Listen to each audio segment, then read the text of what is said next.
It is basically a quest to understand, where we all came from. That's one of those key human questions that everybody is kind of searching for the answer to. And, who am I? Who are my ancestors?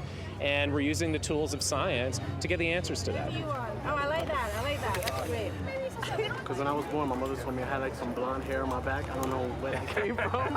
It's not there now. Now, hundreds of New Yorkers are lining up to get these questions answered too, and learn about their own ancient pasts. It's who I am. The more I know about my past, the more I can understand myself. Well, I think we're looking for something unexpected, because we sort of know where we're from, but, we don't really know where we're from. He's very excited about it, and he thinks that he's gonna change his life. Genealogy allows most of us to trace our ancestors back about 4 or 5 generations, to a great-great-grandparent, perhaps. And probably we can go as far as probably 100 years. This is your deep, deep ancestry, so we're not necessarily looking at your grandparents. If we're lucky, we know where these ancestors lived. Well, I certainly don't know much about my background.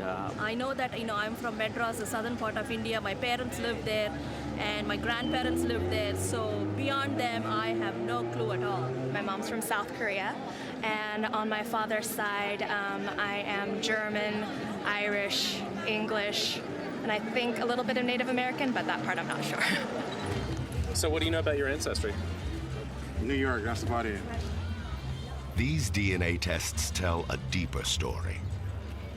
Rather than taking us back just a handful of generations, they take us back many thousands.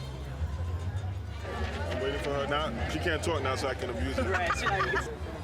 The cheek swab is basically a way of getting at the DNA history book that we're carrying inside of ourselves. All of that information has to be copied in every generation to pass on to kids and grandkids and great-grandkids. So we're carrying this continuous kind of genetic historic document that goes back through the generations since, tens, hundreds, thousands of years ago.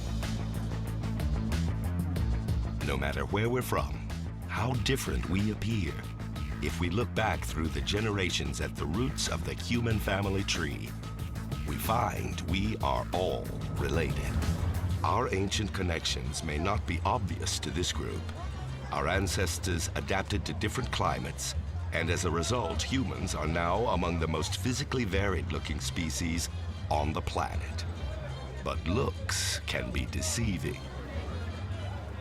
We're basically identical at the genetic level. I mean, if you look at the average person's DNA sequence and compare the same region to another person they're unrelated to, they're 99.9% identical.